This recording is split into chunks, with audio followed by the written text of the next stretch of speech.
नमस्कार दोस्तों, स्वागत है आपका मेरे चैनल पे। आज मैं आपको भारतीय स्वतंत्रता संग्राम के एक ऐसे वीर योद्धा की कहानी सुनाने जा रहा हूं जिनकी साहसिकता और नेतृत्व ने लाखों लोगों को प्रेरित किया। मैं बात कर रहा हूं नेताजी सुभाष चंद्र बोस की, जिनके अनसुने तथ्य, अविश्वसनीय उपलब्धियां और रोचक जीवन शैली के बारे में जानकर आप भी हैरान रह जाएंगे। तो चलिए इस महान स्वतंत्रता सेनानी के जीवन की यात्रा पर चलते हैं और जानते हैं उनके अनकहे किस्से और अनसुनी कहानी। तो चलिए वीडियो की शुरुआत करते हैं। सुभाष चंद्र बोस का जन्म 23 जनवरी 1897 को ओडिशा के कटक में हुआ था। उनके पिता जानकीनाथ बोस एक प्रसिद्ध वकील थे और माता प्रभा देवी एक धार्मिक महिला थी। सुभाष का प्रारंभिक शिक्षा कटक के रेवनास कॉलेज में हुई थी। वे एक होनहार छात्र थे और बाद में कलकत्ता विश्वविद्यालय के दर्शन शास्त्र में स्नातक की उपाधि प्राप्त की। सुभाष चंद्र बोस ने ब्रिटिश शासन के खिलाफ विद्रोह किया और भारतीय स्वतंत्रता संग्राम में सक्रिय भूमिका निभाई। 1921 में उन्होंने भारतीय प्रशासनिक सेवा की प्रतिष्ठित नौकरी छोड़ दी क्योंकि वे अंग्रेजों के अधीन काम नहीं करना चाहते थे। सुभाष चंद्र बोस ने भारतीय राष्ट्रीय सेना INA या आजाद हिंद फौज का गठन किया। ये सेना द्वितीय विश्व युद्ध के दौरान जापान के सहयोग से बनाई गई थी और इसका उद्देश्य भारत को अंग्रेजों से स्वतंत्रता कराना था। उनकी प्रसिद्ध नारा "तुम मुझे खून दो, मैं तुम्हें आज़ादी दूंगा" ने लाखों भारतीयों को प्रेरित किया। सुभाष चंद्र बोस को नेताजी के नाम से जाना जाता है। उन्होंने अपनी कूटनीति, कौशल और सैन्य रणनीति से भारतीयों में आत्मविश्वास और देशभक्ति का संचार किया। नेताजी का विश्वास था कि सशस्त्र संघर्ष ही भारत को स्वतंत्र करा सकता है।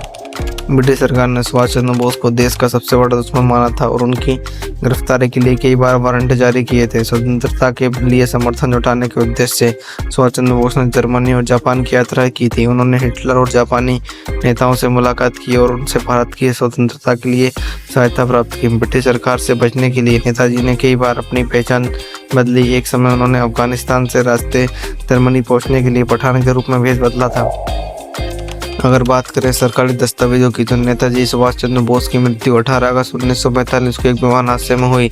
रिपोर्टर्स की माने तो हादसे के वक्त वो विमान में बैठकर मंचूरिया जा रहे थे। रास्ते में ही वो विमान लापता हुआ है। काफी ढूंढने के बाद भी विमान के बारे में कुछ पता न लग सका। ऐसे में अभी तक ये सवाल ही है कि ये हादसा था या फिर हत्या की सोची समझी साजिश। इस हादसे के बाद 23 अगस्त को जापान की एक संस्था ने खबर जारी की। इस खबर में ये कहा गया कि नेताजी सुभाष चंद्र बोस का विमान ताइवान में हादसे का शिकार हुआ और इसी हादसे में उनकी मौत हो गई। उस वक्त ये खबर सबको सही लग रही थी, लेकिन कुछ ही समय के बाद जापान सरकार ने इस बात की पुष्टि की ताइवान में उस दिन कोई विमान हादसा हुआ ही नहीं था। इस बयान के बाद एक बार फिर से यह सवाल उठने लगा कि जब हादसा हुआ ही नहीं तो नेताजी गए कहाँ।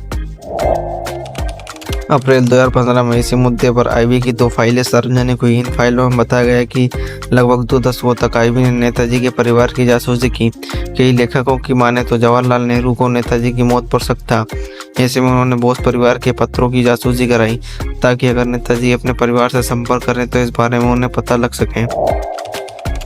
इस मामले में उठने के बाद सरकार ने नेताजी की मौत से जुड़ी 37 फाइलों को सार्वजनिक कर दिया, लेकिन इन फाइलों में ऐसे सबूत नहीं मिले जिससे कि साबित किया जा सके कि सुभाष चंद्र बोस की मौत उस विमान हादसे में हुई थी। आज भी नेताजी के समर्थकों का ये मानना है कि आज़ादी के वक्त वो जीवित थे, लेकिन इसका भी कोई सबूत आज तक नहीं मिला। यही वजह है कि 1945 में विमान हादसे के वक्त नेताजी के साथ क्या हुआ, ये बात आज भी रहस्य बनी हुई है। इतने दशक बीत जाने के बाद भी कोई ये पता नहीं लगा पाया कि उनकी मौत हत्या थी या हादसा। सुभाष चंद्र बोस का जीवन अत्यंत सादा और अनुशासित था। वे योग और ध्यान के प्रति गहरी रुचि रखते थे और अपने स्वास्थ्य का विशेष ध्यान रखते थे। नेताजी की ऊर्जा और समर्पण ने उन्हें भारतीय स्वतंत्रता संग्राम के सबसे महत्वपूर्ण नेताओं में से एक बना दिया।